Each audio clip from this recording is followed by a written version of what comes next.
Hi, welcome back. Today I'm going to make one of my classic recipes that I've been making for a very long time. I started on a gluten-free diet back in 2008, and I was really dissatisfied with the kinds of breads that were available. They were usually frozen, and if they weren't really dense, they were just extremely stale, and the only way that I could really eat them was if they were toasted first. My brother gave me a bread machine a long time ago, and I decided to try my hand at gluten-free bread, thinking that maybe if it was baked fresh it would be a lot better. And so I found this recipe, and I've adapted it over time to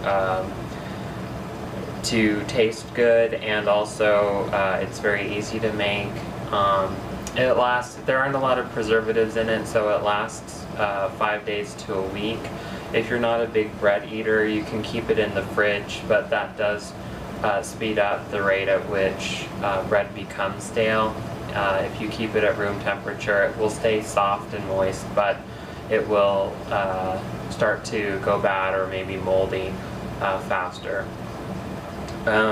So to start with, we're going to use goat milk again, and this recipe, you can't taste the goat milk at all. It's not goaty in any way. We're also going to use some eggs and a couple of kinds of flour, brown rice flour and white rice flour. You can use all brown rice flour. White rice flour, it just doesn't seem to hold up as well. It's not quite as elastic, and as a result, the bread really doesn't rise very well. The original recipe called for half brown rice flour and half white rice flour, and I've just kind of kept that up. You'll also need xanthan gum. Xanthan gum is a substance that makes things thicker when they're shaken or stirred, and you'll actually find that it's in things like salad dressing, and the bottle will usually say shake before using, and the reason is that shaking, it causes a shearing force between the particles of xanthan gum in the dressing, and as a result it gets thicker. There's two kinds of starch. There's cornstarch that we're going to use, and also tapioca starch, which also may be labeled as tapioca flour. There's no difference between them. Tapioca starch is something that I've adapted. The original recipe calls for potato starch, and I do find that potatoes kind of give more of a pastry-like taste. You'll find that gluten-free cookies that use potato starch are a lot more crisp and crunchy, and I think that it probably would help the bread a little bit using potato starch, but I have some problems tolerating potatoes, and as a result I have changed it to tapioca flour. The last thing that we're going to use is garbanzo flour. That's the ingredient that was originally called for in this recipe, but also I have tried soy flour, and I've used quinoa flour, and I think that they all work about the same. I've been using quinoa flour for a while, and then the price just skyrocketed up to $12 a bag, so I went back to garbanzo flour. So we're also going to use a little apple cider vinegar, not much. You have to be careful with vinegar. Sometimes the vinegar is distilled from wheat. You would think you'd be safe with apple cider vinegar, but I've had some issues with some generic brands, so I buy Bragg, and it's gluten-free. Alright, to start with, we're going to add milk and 3 eggs.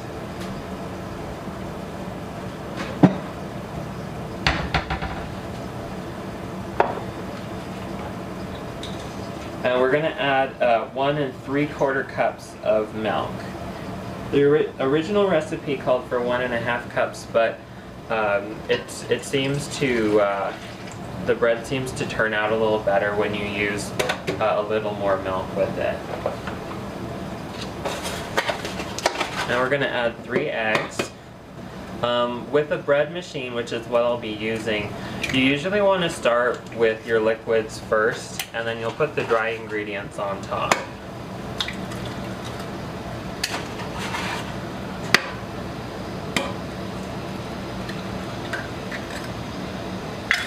Alright, I'm just going to show you how the pan looks now.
Okay, we have the milk and the eggs in the pan. This kind of pan, it makes a regular looking loaf that's kind of low and wide. I know a lot of bread makers kind of make a column of bread. I've never done this recipe in one of those bread makers, and to be honest, there was quite a bit of trial and error just to get this recipe to where I liked it and to where it was rising correctly and everything. So you'll just have to give it your best and see what works for you. So I think I neglected to mention, but we're going to add olive oil, a 1/4 cup, and it's also going to call for a 1/4 cup of honey. And I like to add the olive oil first because with the same cup being already well greased from the olive oil, the honey mostly comes out very easily. And this honey is a bit older, it's starting to crystallize a little bit, so it won't affect how the bread turns out though.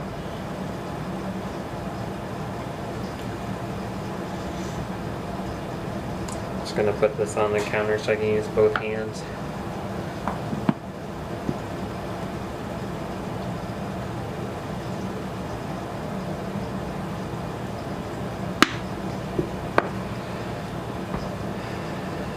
Alright, so there's a cup of honey. You can see it comes out really well, and there's only a little bit left, which comes out quite easily when you're washing the dishes. Next, we're going to put the apple cider vinegar in. Just give it a shake because this brand has some sediment in it. I sometimes use tablespoons from my flatware set for liquids just because they're easier to pour and use, but I've actually measured that mine are equal to a tablespoon, so make sure that you check that before you start using them in that way.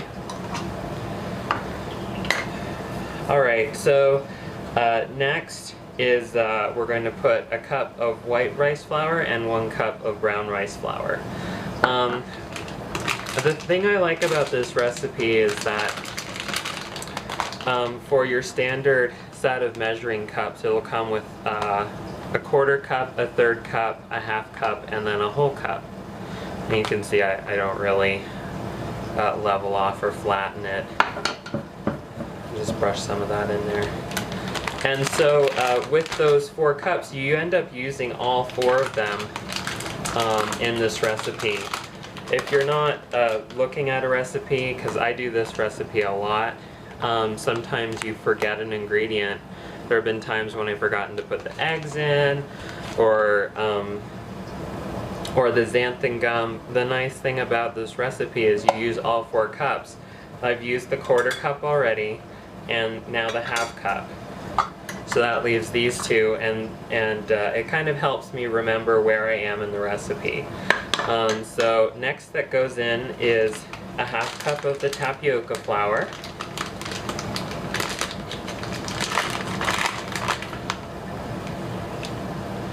And this one just kind of, sometimes it gets a little out of control out of the bag.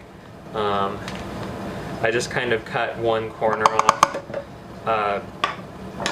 so that I can have some control over how fast it comes out. And if anything is going to spill on the counter, it's usually my tapioca. And then I just use paper clips to keep them closed. Next is the garbanzo flour.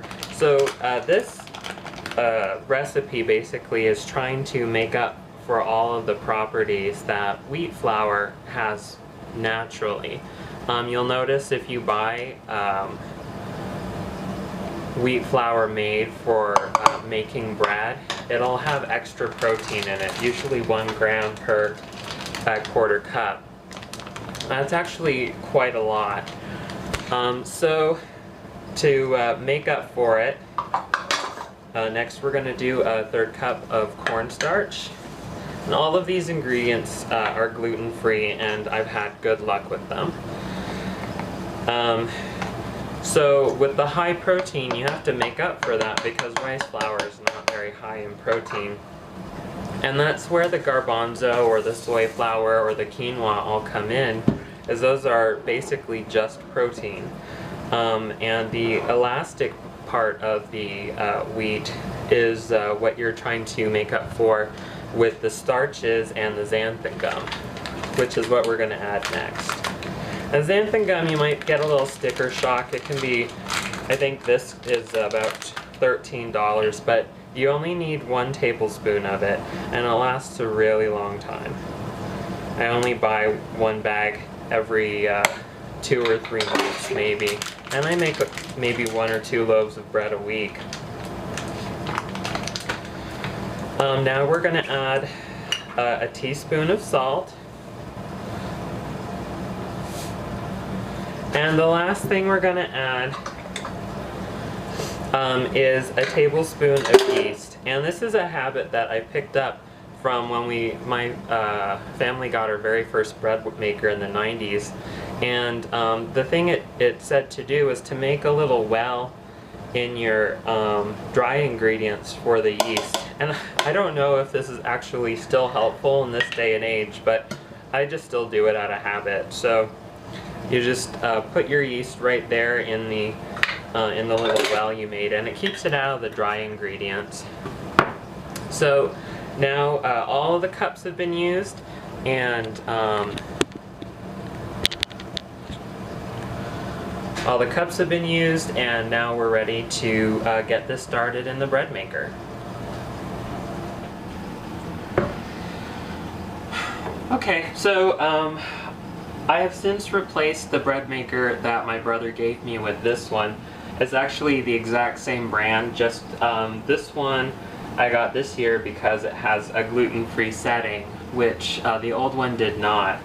If you don't have a gluten-free setting for your bread maker, you can actually use the quick bread setting. It's actually almost exactly the same, and that's the setting that I've used for years and years. So to begin, we're just going to set this in.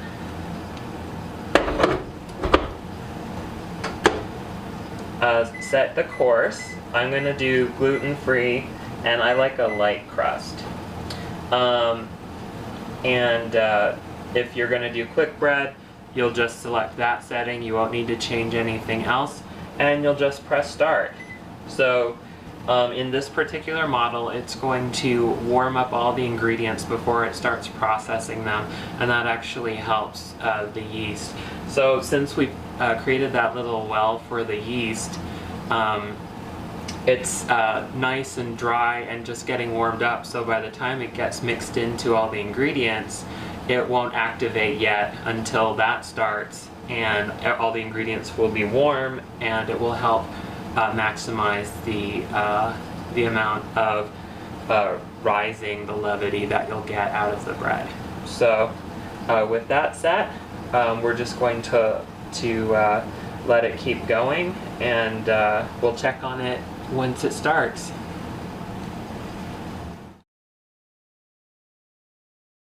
Okay, at this point the bread machine is in the rise phase or mode of the program, and I just wanted to step in for a second to bring up an idea that I had that's worked out fairly successfully. Over the years, I've been to holiday dinners, Christmas, Thanksgiving, so on, and kind of been disappointed that I missed out on being able to have rolls with the meal. And when you have dinner guests, it's nice to be able to offer that. As far as rolls go, I haven't found a lot of gluten-free ones that I really like. Char does make some. They're about $6 for 4, and I kind of think they're more along the lines of hamburger buns, to be honest. And so I devised a way to use the bread recipe to make rolls, and that's by using a simple muffin tin. Once it's in the rise phase, you'll stop the program, just unplug the bread machine, grease the pan using some spray Pam or something, and then you'll just spoon enough into each one. Usually it'll make 12 fairly large rolls. Then I put the oven on usually the lowest setting possible. On the one I have, it's 170 degrees. I'll put that on for a little bit until it's kind of warm, maybe like 90 degrees Fahrenheit, maybe 100, just enough to activate the yeast. And I'll turn the oven off, let it just stay warm in there. The rolls will rise until you think they're about as big as they should be, you know, right before they start touching, or maybe they'll start touching each other. And then you just turn the oven on to 350 and leave them in there for probably 30-40 minutes. Keep an eye on them, they might finish early. When the smell goes from delicious bread to kind of smelling like it's on its way to being burned, that's usually when they're done. Just pull them out, let them cool, and you'll have some rolls for your next holiday dinner. There's about 57 minutes left on the bread machine, and this is where I really deviate from what you would expect. I would say the first time that you're doing this, try making the bread just in your bread maker, regular mode, let it run through and bake the bread and everything. I used to do that, but I found that stopping the bread machine and baking the bread after it's risen and started to bake in my oven actually turns out better. The bread is a little it's risen a little more. For some reason in my bread maker, when you cut the slices, the inside is dark. I don't know if it gets a little burned, or that's the timer telling me that it's time to put it in the oven. So what I do is I put the oven on 350.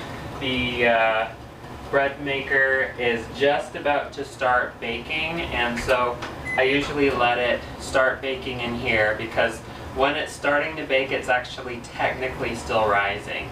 And then I'll, in about 5 minutes, I'm going to move it from the bread maker into the oven. Just pull the whole pan out and transfer it to the oven. And I'll bake it on 350 for about 35 to 40 minutes. It'll be pretty brown on top, but it will look great on the inside. And so I'm going to go ahead and do that now.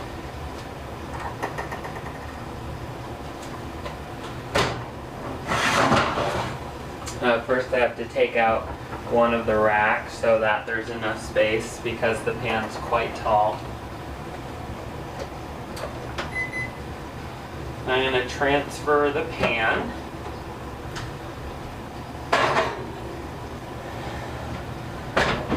And that's about it. So I'm going to set this timer again for probably 30 minutes. I'll check it at that point and see if it needs to stay in for a few more minutes or not. And then I'll take it out and put it on a cooling rest. So I've taken the bread out of the oven, and as you can see, it's risen. And now I'm just going to take it out of the pan, and just slides right out. The paddles are inside still. Sometimes it doesn't work out that way. It's risen a fair amount, and so I'm just going to put it on this cooling rack. It's really tempting to cut it and have your first piece when it's still warm, but you lose a lot of moisture when you do that. So at least let it cool down to where it's you know, kind of body temperature. It just feels kind of warm, but this is still very hot, and we don't want to lose any of that moisture. The bread will dry out and it will go stale faster. So we're just going to let it cool here.